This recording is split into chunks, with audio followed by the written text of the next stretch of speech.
Hello, I hope you all are doing very very good. तो हम लोगों ने लास्ट क्लास में देखा था ऑस्मोसिस एंड डिफ्यूजन की डेफिनेशंस, उनके कॉन्सेप्ट को समझा था कि वो एक्चुअली में होते क्या हैं। मैंने लास्ट टाइम में बताया था कि हमें ऑस्मोसिस एंड डिफ्यूजन समझना इस वजह से जरूरी है क्योंकि हमारे सेल में होने वाली बहुत सारी मेटाबॉलिक एक्टिविटीज सिर्फ और सिर्फ ऑस्मोसिस एंड डिफ्यूजन पे ही डिपेंड है। तो हम थोड़ा सा रिवाइज कर लेते हैं कि हमने ऑस्मोसिस एंड डिफ्यूजन के बारे में क्या देखा था। तो ऑस्मोसिस को हमने बताया था डिफ्यूजन ऑफ वाटर मॉलिक्यूल्स, मतलब आपका जो वाटर मॉलिक्यूल्स है वो higher concentration to lower concentration move करते हैं, उसी को हमने कहा था ऑस्मोसिस, जिसके लिए एक सेलेक्टिवली परमिएबल मेम्ब्रेन की नीड होती है, तभी आपका ऑस्मोसिस हो सकता है। वहीं हमने कहा था डिफ्यूजन, जिसमें आपका डेफिनेशन वही थी कि आपकी movement of molecules from higher concentration to lower concentration, but अंतर ये था कि उसमें जितने भी आपके मैटर के स्टेट होते हैं, चाहे वो सॉलिड हो, लिक्विड हो, चाहे वो गैस हो, वो तीनों के लिए डिफ्यूजन हो सकता है, और जबकि उसके लिए कोई भी सेलेक्टिवली मेम्ब्रेन की जरूरत नहीं है। तो यहाँ तक हमने देखा था ऑस्मोसिस एंड डिफ्यूजन के बारे में। अब आज की क्लास में हम बात करने वाले हैं प्लांट सेल और एनिमल सेल के डिफरेंस के बारे में, जो कि बहुत ही इम्पोर्टेंट टॉपिक है। यहाँ से काफ़ी सारे क्वेश्चंस बनते हैं आपके एनटीएससी में। आप पिछले साल के क्वेश्चन पेपर्स उठा के देखना, उसमें आपको 1 या 2 क्वेश्चन 100% प्लांट एनिमल सेल से जरूर मिलेगा। तो चलिए स्टार्ट करते हैं आज की क्लास। ओके, तो आप ये देख सकते हो कि मैंने यहाँ पे बोर्ड पे 2 सेल बनाई हुई हैं। ये है हमारी एनिमल सेल, ये है हमारी प्लांट सेल। तो ये है हमारी एनिमल सेल एंड ये है प्लांट सेल। तो किसी भी चीज़ को थ्योरी से पढ़ने के बजाय अगर हम क्यों ना डायग्राम से पढ़ें तो बहुत ही इजीली समझ में आ जाता है। तो मैंने सोचा कि डायग्राम अब आपको वहाँ पे बता पाना ऑनलाइन ये तो पॉसिबल नहीं है, तो इस वजह से क्यों ना ब्लैक बोर्ड पे पूरा का पूरा डायग्राम बना दिया जाए और आपको इजीली ये टॉपिक समझा दिया जाए, तो आपका भी फायदा हो जाए, है ना। तो चलिए हम यहाँ पे शुरू करते हैं। ये है अपनी एनिमल सेल। तो एनिमल सेल और प्लांट सेल में सबसे बड़ा डिफरेंस ये होता है, पहला कि आपकी साइज अलग अलग होती है। जहाँ पे एनिमल सेल की साइज जो होगी वो होगी लार्ज, वहीं आपकी प्लांट सेल की जो साइज होगी वो होती है स्मॉल। पहली चीज तो ये ठीक है कि साइज में थोड़ा सा अंतर होता है। आपकी एनिमल सेल जो वो साइज में थोड़ी सी बड़ी होती है, जबकि प्लांट सेल आपकी थोड़ी सी साइज में छोटी होती है। दूसरा मोस्ट इम्पॉर्टेंट डिफरेंस है कि आपकी एनिमल सेल में किसी भी तरीके की सेल वॉल नहीं पाई जाती, वहीं आपके प्लांट सेल में आपका जो ये आउटर लेयर आपको दिखाई दे रही है, यहाँ पे ये थोड़ी सी थिक होती है। ये आपको थिक लेयर आपको दिखाई दे रही होगी ना आराम से। ये ज़्यादा जो बोल्ड मैंने कर रखी है ये आपकी क्या होती है, सेल वॉल।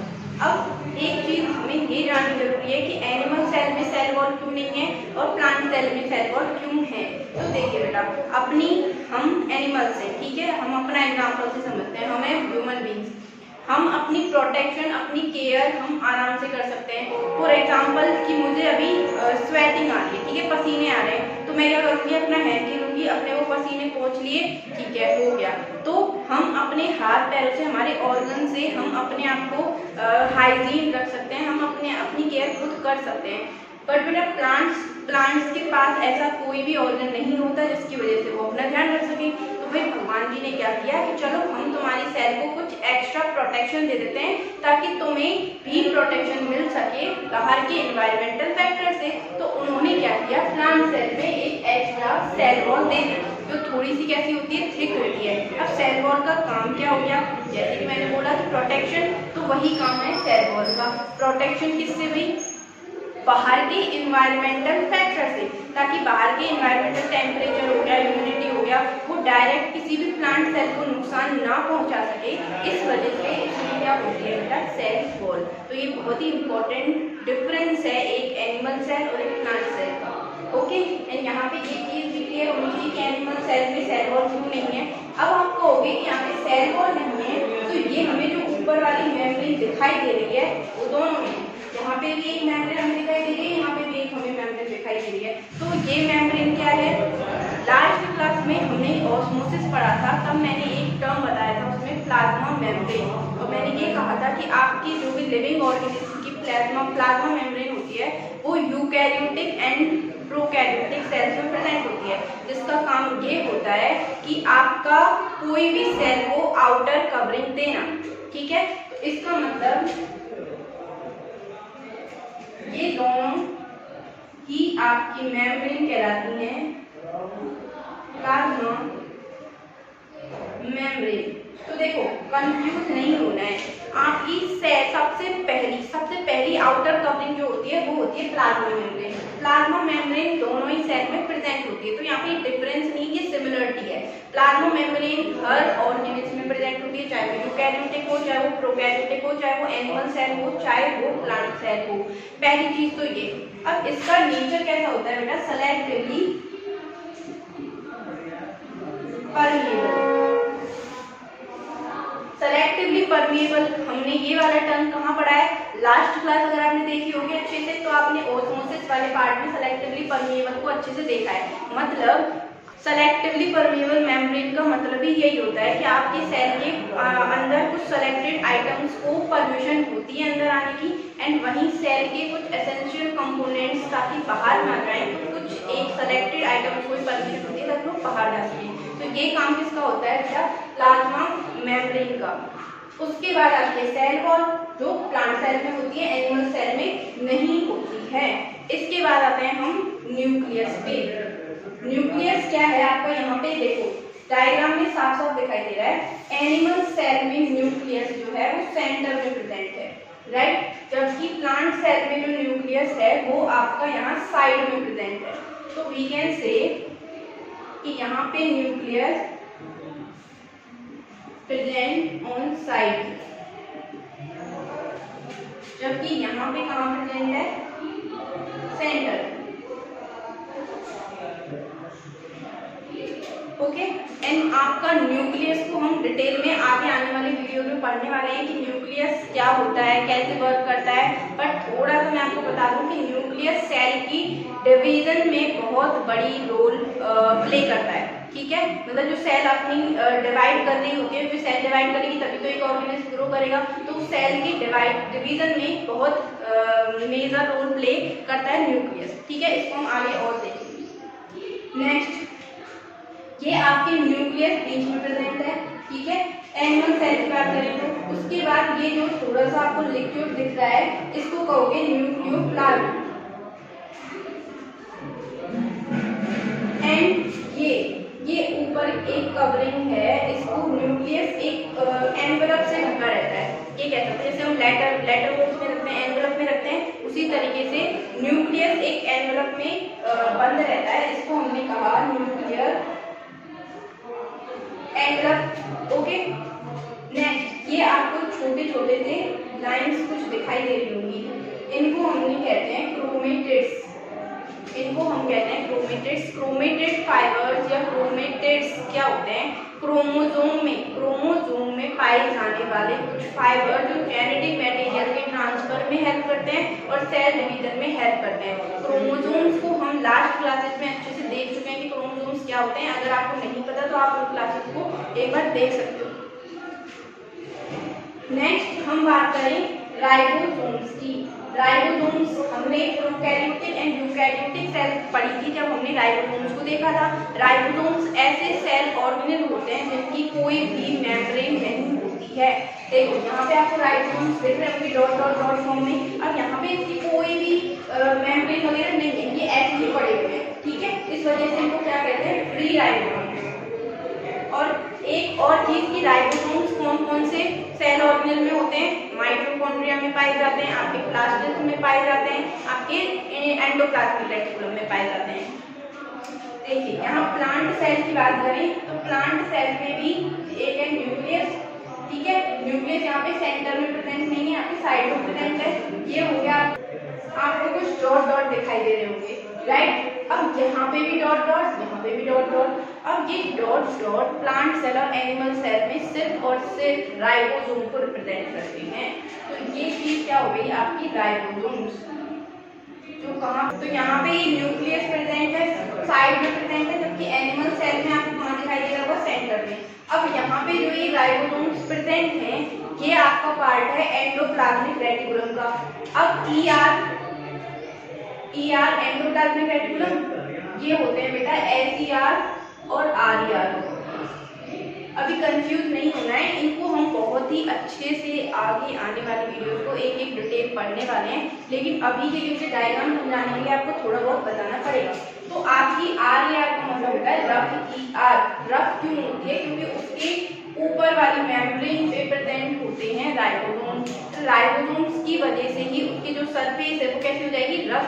और यहाँ पे देखिए ये है, ये भी क्या है? Endoplasmic reticulum. लेकिन इसकी सरफेस पे किसी भी तरीके का राइबोसोम आपको नहीं मिलेगा, तो इसको क्या कहते हैं हमने? Smooth ER। ओके, यहाँ पे एक बहुत ही इंपॉर्टेंट डिफरेंस आपको देखने को मिल रहा होगा कि यहाँ पे आपको एक होलो सेल सैक मिल रही है, जबकि यहाँ पे ऐसा कुछ भी नहीं है। इस सैक को भी बोलते हैं बेटा वैक्यूल।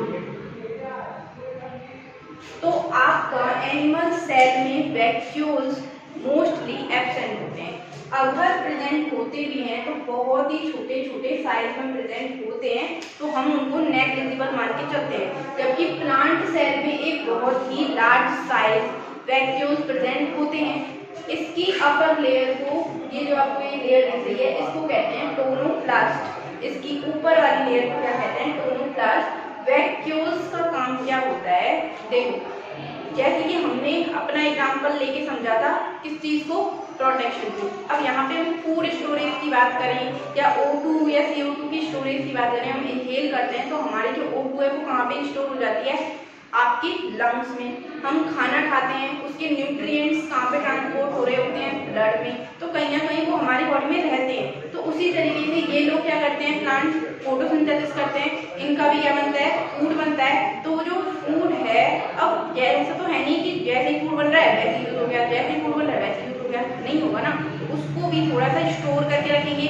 तो ये आपका जो होलो सेल सैक वाला पार्ट है, ये क्या करेगा? आपका फूड स्टोरेज में हेल्प करेगा। तो वैक्यूल क्या काम करता है आपका? फूड स्टोरेज में। इस वजह से ये प्लांट सेल में ज्यादा बड़े साइज में पाए जाते हैं। वहीं एनिमल सेल में वैक्यूल्स का होना नेग्लिजिबल माना जाता है। ओके, नेक्स्ट हम बात करें यहाँ पे ये क्लोरोप्लास्ट। आपका जो प्लांट सेल है इसमें क्या प्रेजेंट होता है? Chloroplast present. वहीं यहाँ पे क्लोरोप्लास्ट एब्सेंट। तो क्लोरोप्लास्ट ऐसे सेल ऑर्गेनेल होते हैं जिनमें आपका ग्रीन कलर का पिगमेंट पाया जाता है, जिसका नाम क्या होता है? क्लोरोफिल। ओके, अब प्लांट्स में क्लोरोफिल होता है ये तो सब जानते हैं, लेकिन अब हमें थोड़ा एडवांस पढ़ना है। तो क्लोरोफिल भी प्लांट सेल में कौन से सेल ऑर्गेनेल में होते हैं? वो होते हैं आपके क्लोरोप्लास्ट। मैं फिर से अगेन आपको एक बार बता दूं कि आपके ये सेल ऑर्गेनेल्स हम बाद में पढ़ने वाले हैं, लेकिन अभी के लिए हम दोनों के बीच में डिफरेंस पढ़ रहे हैं। तो हमें ये पता होना चाहिए कि किस सेल में क्या चीज़ प्रेजेंट होती है, क्या चीज़ एब्सेंट होती है। तो आपके जो प्लांट सेल है उनमें क्लोरोप्लास्ट होते हैं, क्योंकि उनके पास क्या होता है? क्लोरोफिल होता है, ग्रीन पिगमेंट होता है, जबकि एनिमल सेल में ऐसा कुछ भी नहीं होता है। नेक्स्ट हम देखें तो यहाँ पे ये क्या है आपका? माइटोकॉन्ड्रिया। माइटोकॉन्ड्रिया आपको यहाँ पे भी देखने को मिल जाएगा। ये आपका माइटोकॉन्ड्रिया। अब माइटोकॉन्ड्रिया वो सेल ऑर्गेनेल है जिसके अंदर एटीपी फॉर्मेशन होता है।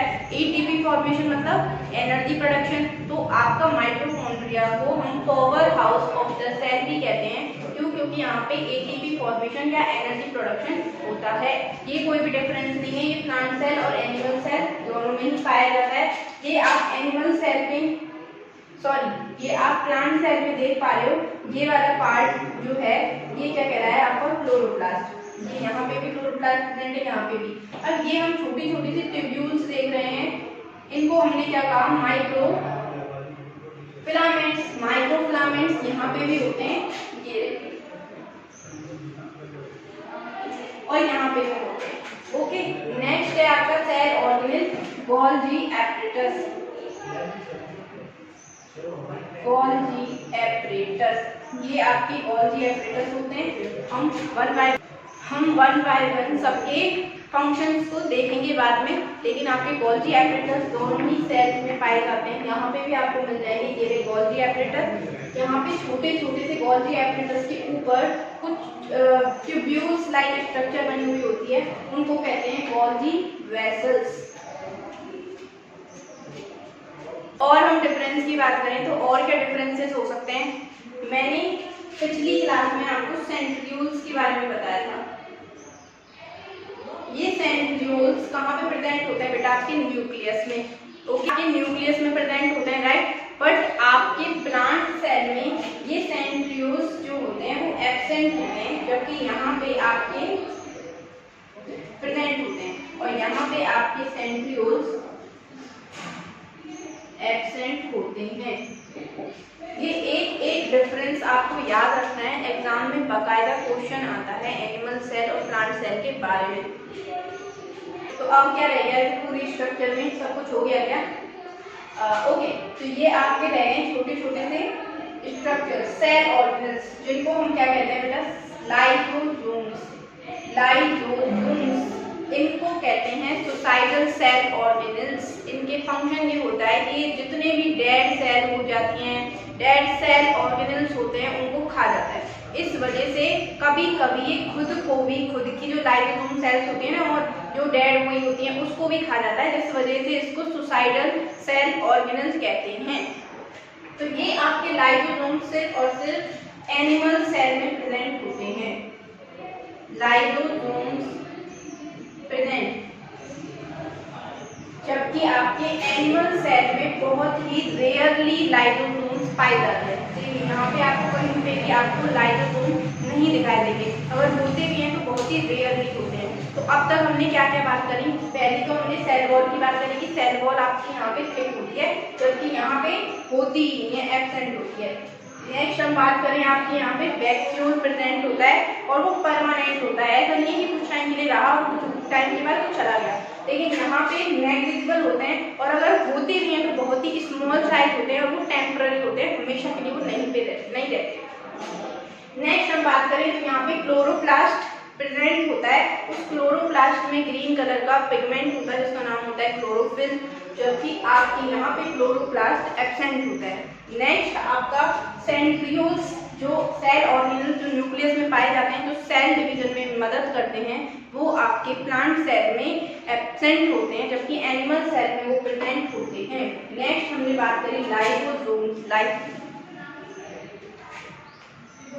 नेक्स्ट लाइसोसोम्स जो आपके सुसाइडल स्पैक कहलाते हैं, सुसाइडल सेल ऑर्गेनल्स कहलाते हैं, ये भी आपके एनिमल सेल में प्रेजेंट होते हैं, जबकि आपके प्लांट सेल में एब्सेंट होते हैं। तो आई होप कि आपको यहाँ पे animal cell and plant cell के बीच में डिफरेंसेस बहुत ही अच्छे से क्लियर हुए होंगे। डाइटियरी प्रिपरेशन में काफ़ी ज़्यादा ऑप्शनल क्वेश्चन आते हैं, तो वहाँ पे भी ये वाले क्वेश्चंस पूछे जाते हैं कि ये वाला सेल ऑर्गेनल कौन सा ऐसा सेल ऑर्गेनल है जो प्लांट सेल या एनिमल सेल में प्रेजेंट होता है या प्रेजेंट नहीं होता।